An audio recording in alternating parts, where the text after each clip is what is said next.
I find Inverness kind of. I describe it as a tough nut to crack if you're not from the town. I think it's really difficult to penetrate, to make new friends, like close friends. I do have lifelong experience of unstable emotional well-being and diagnosed mental illness. And it's been a long journey. It's been a hard journey. It's been interesting as well, as painful as it's been at times, and feelings of hopelessness and that. You know, things won't change. One of the side effects is with mood swings and depression. I've been speaking to my GP and people who had it to get the support to kind of manage things. There's that great weight of feeling like a burden, and you don't want to bother people. That you should have a handle on this. Yellow fish? What did fish say? Actually, for a period in time, it was actually quite dark. Quite a dark place for me to be. And although I didn't realise it at the time, I was becoming tired. I was becoming withdrawn.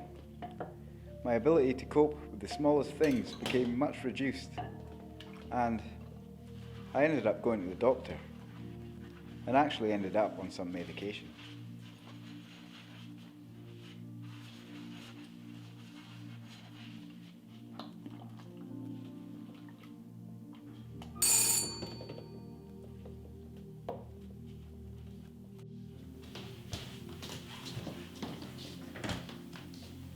Oh, hi. You're early. Well, yeah, I was in town anyway, so I thought I'd just pop in now. Oh. Here. Thanks. Tea or coffee? Tea, of course. Hello. Are you working the late shift tonight? Yep, I always work late on Friday. Oh, sorry, I'm just losing track of what job you're working. Right. Where are you going?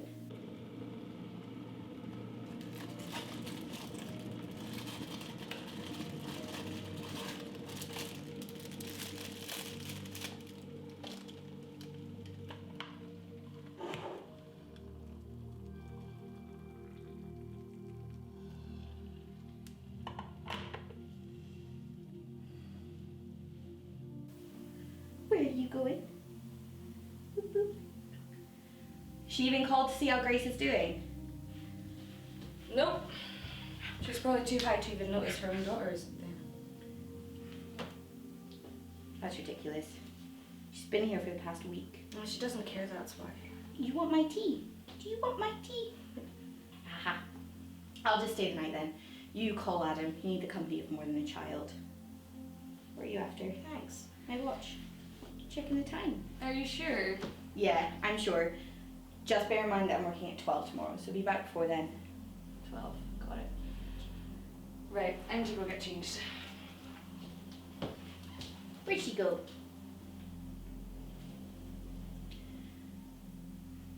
I miss Uncle Richard. Be so much easier with him here. You're telling me? Don't know how you do it. I wouldn't be able to deal with all this without my dad. Well, I don't really have a choice, do I? No, but you should give yourself a break every so often. Otherwise you'll tire yourself I'm not out. going to end up with your dad. Okay. So, Right. I better be off. come on then. Okay, If I'm late again, I'll have to look for another job. remember to call Adam. Yep. Calm down.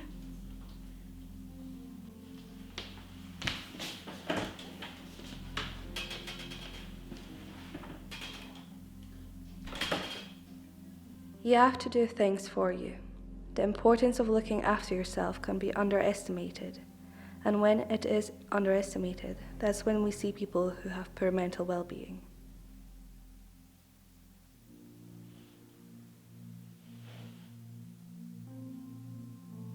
Hello? Hello.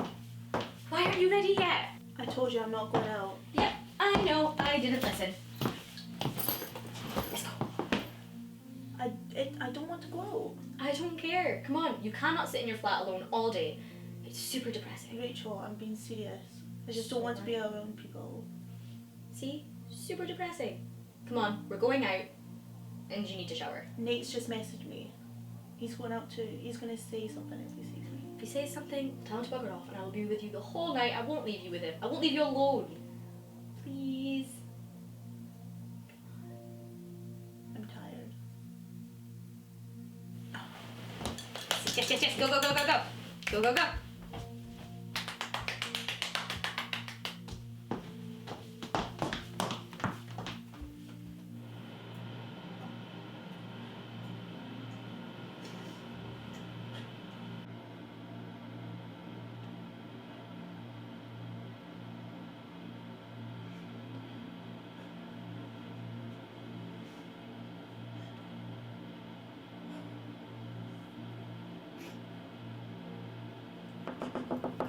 I'm not hearing the shower go. I'm just about to get in.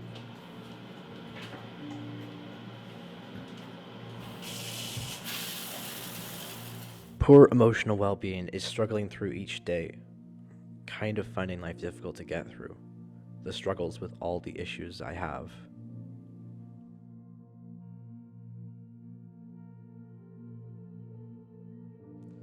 Poor emotional well-being is not having good enough skills to interpret your emotions and to deal with them, to process them and to work your way through to a meaningful, positive outcome that kind of stays stuck, really stuck in sadness. Maybe negativity and, perhaps isn't equipped to make positive choices for themselves. Poor emotional well-being is not having the resilience or the capacity to be able to cope with the ups and downs that life chucks at us. Right, we're done? We're done. Yes, let's go. Come on. Will you not just stay in and drink? No, we can't. Come on, look. You just done yourself up. You look lovely. You look gorgeous. Let's go. Go. What kept me connected and going were the significant relationships and friendships, so, genuine connection with people. Although they might not understand, they might not be able to fully help, they knew that they were still invested in me as a genuine connection. So that in itself, I guess, did give me hope. My motivation was my family and friends. They had noticed how times had become and how low it was. Where have you been? Jen, I'm not in the mood for a lecture, Charlie. I don't give a damn about your mood. I was worried sick. Oh, piss off. Look, you were supposed to take Grace after you finished work on Tuesday, and I had to call in sick because I couldn't get in touch with your sister. I can't afford to do that, Gemma. You know that. Gemma, stop. Talk to me. Gemma! No!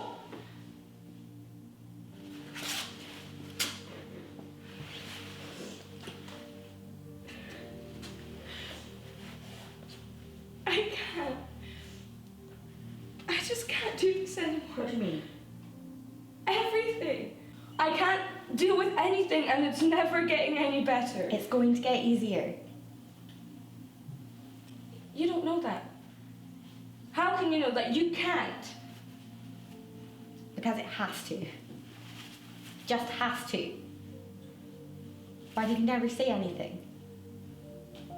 I don't know. For God's sake, you can't just not talk about this stuff. I don't know what to talk about. Look. You are closer to me than anyone. You're more than just my cousin. I need you in my life. Grace goes to school in a couple of years and it'll all get easier after that. And if it doesn't, that's okay because we'll keep each other going. I'm sorry, Charlie. It's okay. Just promise that you'll talk about this stuff. Uncle Richard never said anything. I know. You're not your dad. I know. People aren't trying to get at you for no reason. People are trying to encourage you to get help. Just having a conversation is half the battle. Being able to openly talk about that problem is the first step in the ladder of things becoming better. Don't bottle anything up, because I've done that in the past. Talking is the most important thing.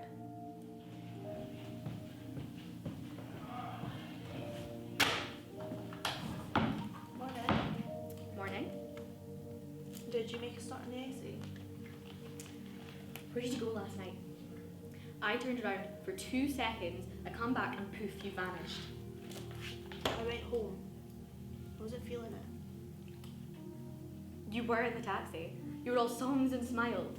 You didn't even make it to the club and you were so looking forward to dancing. I wasn't feeling it anymore. I was tired. You were tired. Well, you could have told me. I was worried. You could have just phoned or come phone me. I knew where you were. Nate told me you'd gone home. When were you talking to Nate? Last night, last week, last month. You know, people talk to each other when they go out. It's called socializing. You should try it sometime. It's good for you. So what did you do instead then? I went to bed. I was tired. It was 10:30. I was tired. That's why I didn't want to go out.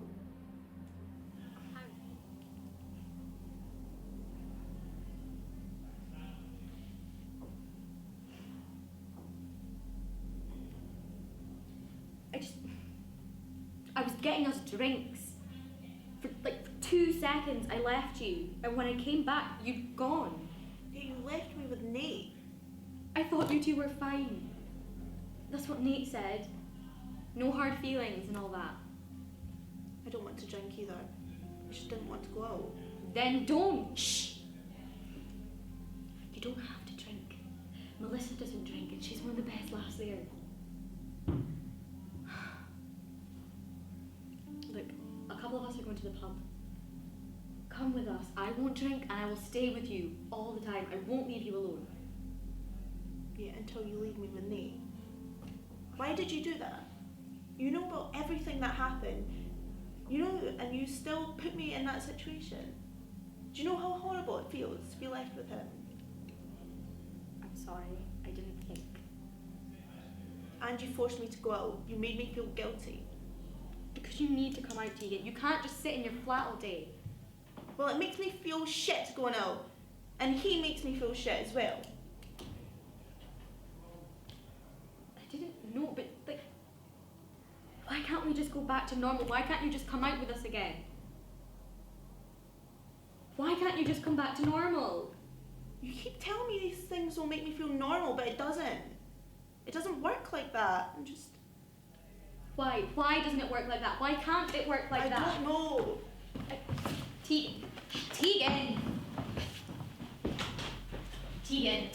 help me understand. It's fine. You don't need to understand anything. I'm okay. I'm just stressed with the essay, that's all. Okay, well, I can come round tonight, and if we get enough of it done, popcorn and PJs. Yeah, sounds good. Just come after tea because my mum's going to call for a chat. So. Okay. Have you told her about Nate yet? Yeah, I tried to at the start, but she just kind of blew it off. She said it was just him being a boy. No, it's just, I still quite like the idea of you two being together. And I know you were shit, and I know you had your fights, but everyone's worth a second chance. Okay. I mean, you've got someone that really likes you there. I mean, I don't know when someone like that's going to come along for me, and I think that's more scary than just a few fights. Yeah, I suppose. Well, I'll just see you later. Okay? Yeah. I'll take the popcorn. Yeah.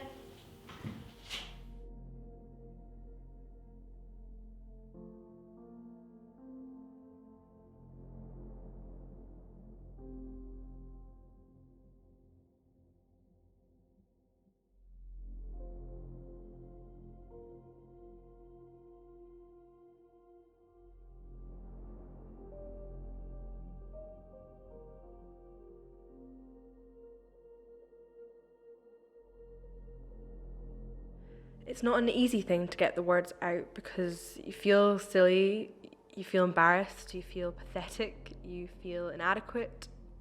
But the power of sharing is a great relief. It's a huge relief. and it's something to be practiced.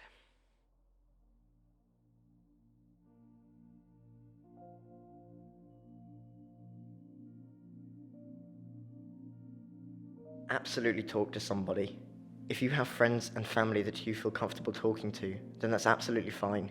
But if you don't, or you'd prefer to talk to a stranger, then, go to an organisation like Mikeysline.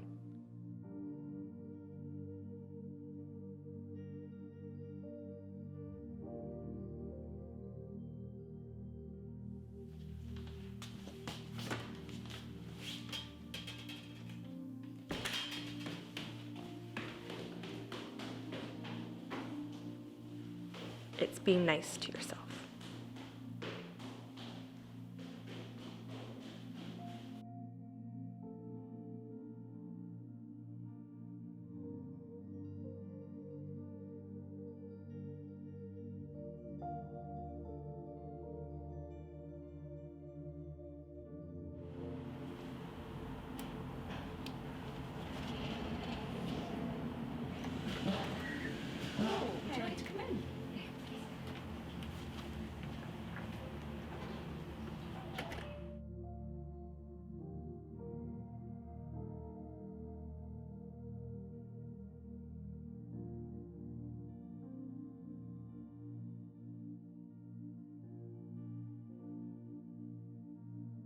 What can sometimes happen, especially if we're in difficult situations, we spend lots of time looking after other people that we forget about ourselves.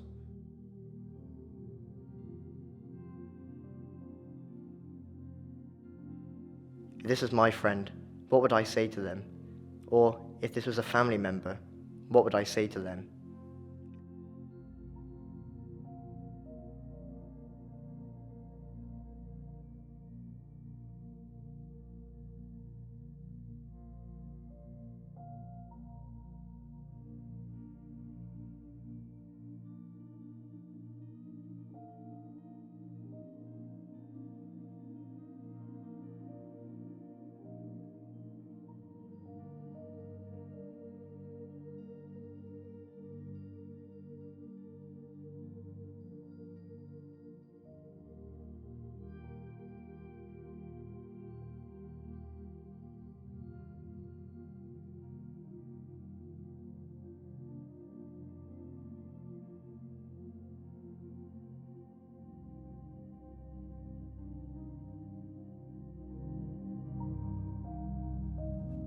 Anyone can drop in.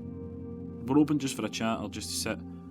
We welcome them with a cup of tea, we sit them down, we try to hear. Not just to listen to them, say, aye, okay. We never say, we know what you're going through. We know everyone is individual and we just kind of listen to what they have to say and just try to assist them in how we can.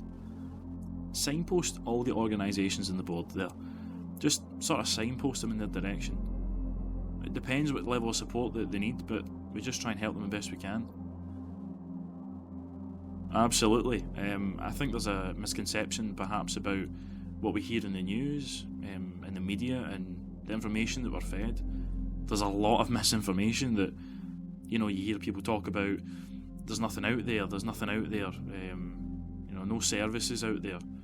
So the NHS does get a hard time, and GPs do get a really, really hard time, but there's a big picture. There's a lot going on governmentally, and obviously what an organisation like NHS has to do, like the things they have to fulfil, the financial side of it.